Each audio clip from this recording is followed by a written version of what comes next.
को मिला था।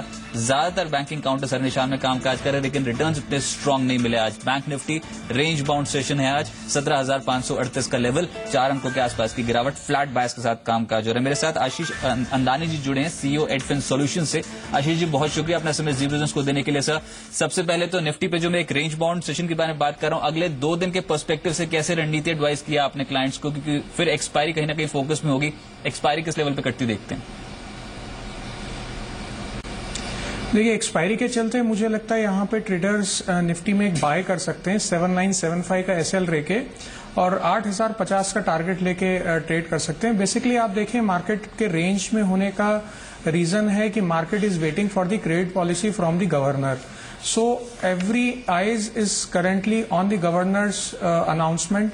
वो क्या रेट कट करते हैं तो कितना करते हैं या क्या अनाउंसमेंट होती है, तो इस वजह से मार्केट एक रेंज में है। बट मुझे लगता है कि यहाँ पे बाइंग बायस ज्यादा है, तो अगर डिप मिलती है या करंटली भी बाय कर सकते हैं, तो 8050 के आसपास का मेरे को इसमें टारगेट लग रहा है 7975 का एसएल लेके।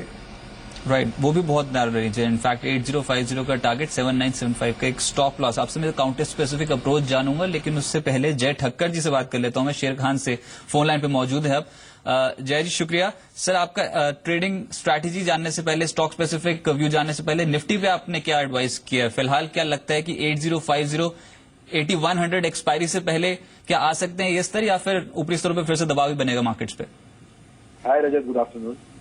ओवरऑल रजत, मुझे ऐसा लग रहा है कि डेफिनेटली एक अच्छा अप ट्रेंड देखने मिल सकता है। प्रोबेबिलिटी काफी ज्यादा है कि एक अप ट्रेंड देखने मिले। उसका कारण ये है कि जो हिसाब से एक पैटर्न में से ब्रेकआउट देखने मिला है निफ्टी के चार्ट्स पर, एक inverse head and shoulders pattern में से फ्राइडे को ब्रेकआउट देखने मिला था। उसके बाद हमने जो भी सेलिंग देखने मिला है फ्राइडे को इंट्राडे में, लास्ट फाइनल आवर्स में और कल के ट्रेडिंग सेशन में, आई थिंक वो सिर्फ एक रीटेस्ट ऑफ द पैटर्न है। नेकलाइन को रीटेस्ट हुआ इनवर्स हेड एंड शोल्डर और फिर से रिवर्स हो चुका है। तो आई थिंक जब तक ये ट्रेंड कंटिन्यू रहेगा, conservative target inverse head and shoulder का आ रहा है 8152 और उसके लिए I guess higher top higher bottom के हिसाब से 7940 का स्टॉप लॉस लगाकर बाय करना चाहिए।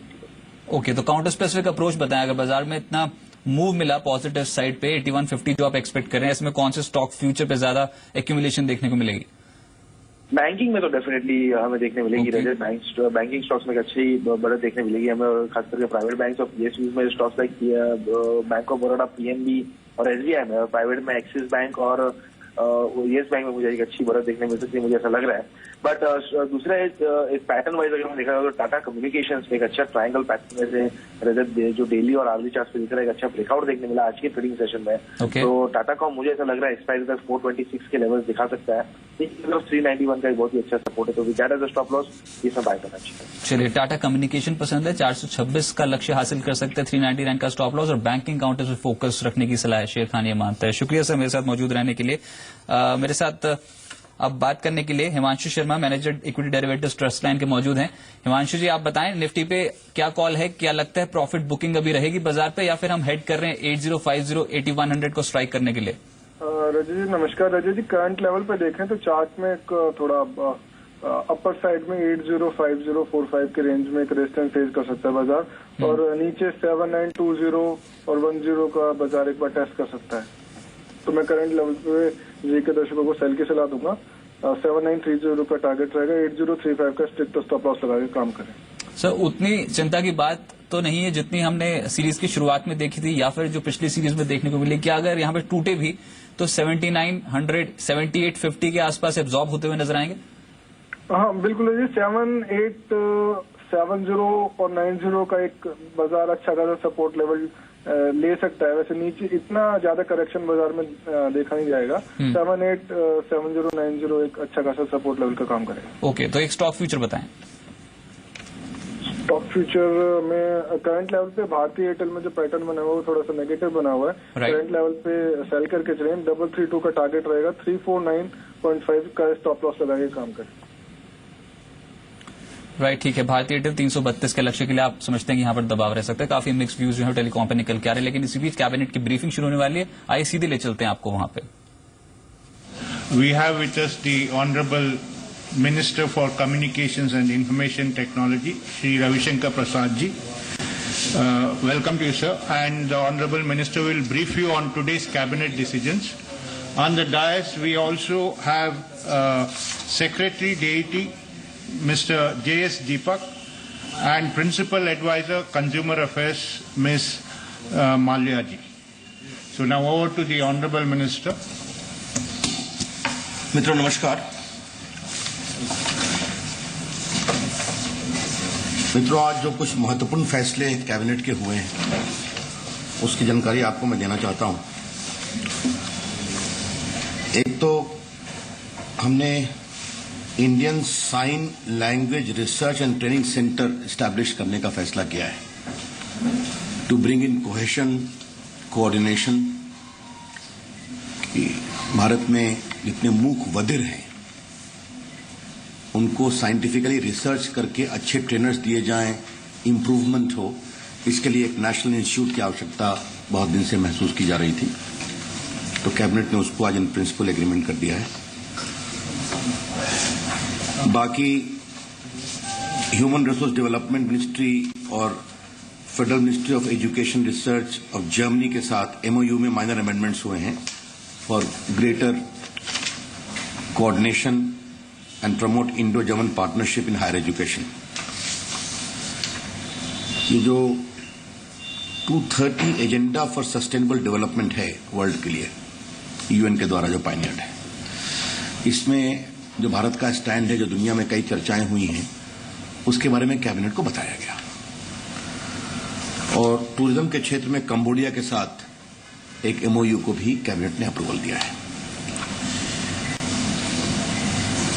बाकी उड़ीसा में लगभग 1550 करोड़ की योजना फॉर लेनिंग अंगुल कटक के आगे, उसको भी cabinet committee on economic affairs ने आज अप्रूव किया है। एक जो महत्वपूर्ण फैसला कैबिनेट का आज हुआ है कि pulses edible oil and oil seeds,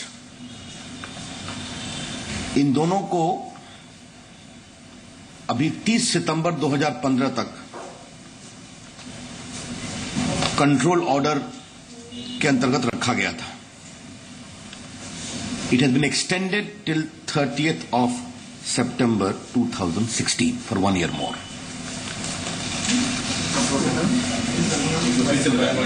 2016 के 30 सितंबर तक। आपकी जानकारी के लिए आपको मालूम होगा इसका 2002 में कई कमेटियों का सुझाव था कि कई कमोडिटीज को नियंत्रण आदेश से एसेंशियल कमोडिटी के अंतर्गत मुक्त करना चाहिए। फिर बाद में 2006-2008 में ऐसे फैसले हुए कि कुछ को उसमें इंक्लूड करना चाहिए। और 2014 में हमने दाल की दिक्कत को देखते हुए फैसला किया था कि दाल, खाद्य के तेल और तिलहन, इन सभी प्रोडक्ट्स को हम कंट्रोल ऑर्डर की सीमा में लाएंगे ताकि लोगों को कठिनाई नहीं हो, इनकी उपलब्धता हो। तो वो आदेश 30 सितंबर 2015 को समाप्त हो रहा है, तो उसकी मियाद को 1 साल बढ़ाया गया है। The whole idea of extending the provisions of the control orders under the EC, Essential Commodity Act, for 1 year more is to ensure that the state governments can take appropriate measures to undertake various legal initiatives available to them under the Essential Commodity Act to make these articles available.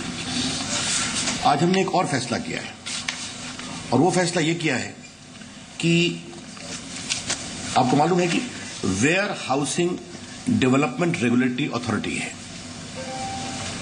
इसके अंतर्गत बहुत से where houses registered होते हैं। वो where houses private भी हैं, government के भी हैं। और ऐसे जो वेयर हाउसेज रजिस्टर्ड होते हैं उन पर स्टॉक लिमिट नहीं लगता है। आप सुन रहे थे टेलीकॉम मंत्री रविशंकर प्रसाद को। उन्होंने एक महत्वपूर्ण बात की कि दाल, खाद्य के तेल पर जो है कंट्रोल ऑर्डर, उसकी जो समय सीमा है उसको 1 साल के लिए बढ़ाया गया है, और ये कहीं ना कहीं इम्पैक्ट डालेगा यहाँ पर कुछ चुनिंदा कंपनियों पे, जैसे कि अदानी एंटरप्राइजेस होगी, रुचि सोया जैसी कंपनियां, वो पिछले कुछ दिनों से काफी एक्टिव है और आज भी कहीं ना कहीं हलचल में देखने को मिल सकती है। चलिए, in fact agro TF, Adani enterprises, Vimal oil, इन सभी में निचले स्तर से कुछ मूव पॉजिटिव पड़ता हुआ नजर आया। रुचि सोया बिल्कुल फ्लैटिश स्तरों पर कामकाज कर रहा है। आशीष जी, लेकिन आपके पास मैं आऊंगा और मैं बाजार पर चर्चा करना चाहूंगा। जो सबसे ज्यादा चढ़ने वाला सेक्टर है आज के सत्र में, उस पर फोकस करते हैं सर, वो है आईटी। कोई भी नाम ले लें, आज वो पॉजिटिव है। दिग्गजों की बारी है आज, Infosys, TCS, in fact HCL technologies, tech Mahindra, इन सभी में रिटर्न्स काफी स्ट्रांग मिल रहे हैं। आपकी राय पूरे इस क्षेत्र पे, और एक कंपनी अगर चूज करनी हो, एक स्टॉक, तो वो कौन सा होगा? देखिए, जैसे आप देखें आईटी काउंटर ना कि अभी बल्कि पिछले 1-2 हफ्ते से काफी अच्छे मोमेंटम में, फार्मा सेक्टर भी काफी अच्छे मोमेंटम में है।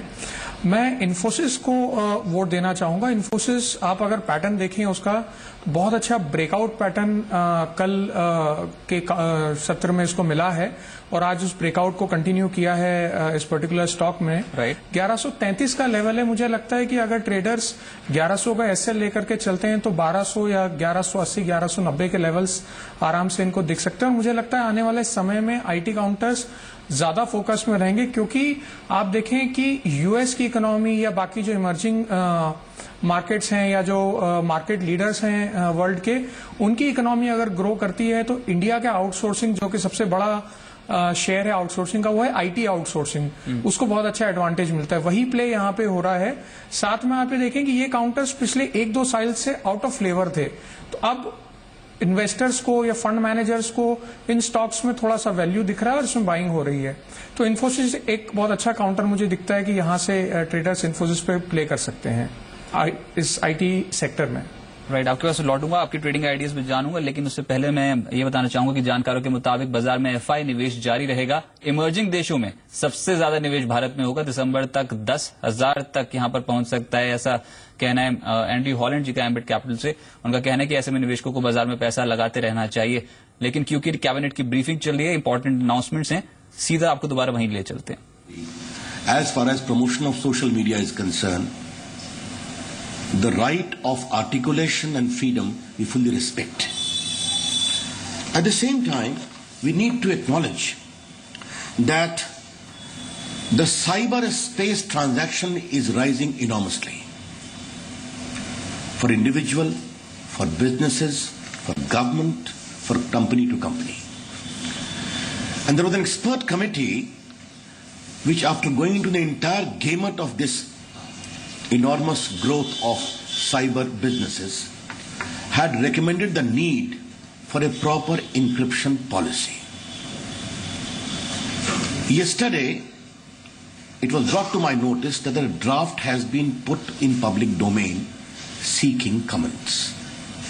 I wish to make it very clear that that is just a draft, not the view of the government. But I have noted some of the concerns expressed by certain enlightened segment of the public. I have personally seen that some of the expressions used in the draft are giving rise to uncalled for misgivings. Therefore, I have directed the deity to withdraw that draft, rework it properly, and thereafter sooner put in public domain, seeking their comments. I wish to make it very clear that there are two issues. One, the creation of encryption. Many companies send their messages in encrypted form. Other is those who are the consumers of applications, like WhatsApp, social media, and other platforms available in cyber domain. The purport of this encryption policy relates only and only to those who encrypt. This has to be made it very clear. As far as ordinary consumers of applications are concerned, they do not fall in this domain, because those who encrypt, for a variety of reasons, there has to be a policy regulating the manner of their encryption. However, as I said earlier, I personally saw it myself. Couple of expressions were giving rise to uncalled for misgivings. Therefore, I have taken a decision and I have told the deity to withdraw the draft immediately, rework it properly, giving due regard to the larger commitment of our government on the issues of freedom on social media, and thereafter bring it whereby we will seek the comments of all. बस मित्रों, मुझे अपनी तरफ से इतना ही कहना था। अब आपके कोई सवाल हो तो उसका मैं उत्तर दूंगा। One by one, yeah. Please do. Sir, can you That I will come last. Anything on cabinet decisions? Yeah.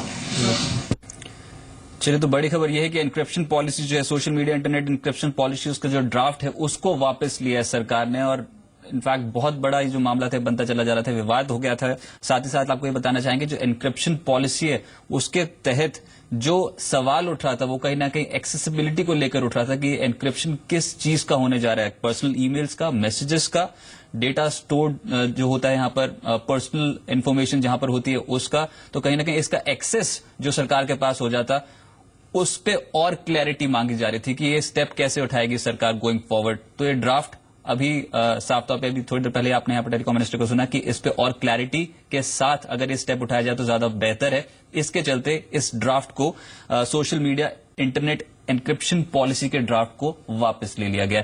Telecom stocks हालांकि जो भारतीय है वो लगभग 2.25% के आसपास की गिरावट शो कर रहे हैं। इतनी हलचल है नहीं। आइडिया सेलुलर लगभग 1% के आसपास की गिरावट के साथ कामकाज कर रहे हैं, और रिलायंस कम्युनिकेशन में 3% के आसपास का डेंट पड़ता हुआ नजर है। टेलीकॉम स्टॉक्स लग कैसे रहे हैं आशीष जी आपको फिलहाल के स्ट्रक्चर के हिसाब से, खासतौर से भारतीय आइडिया?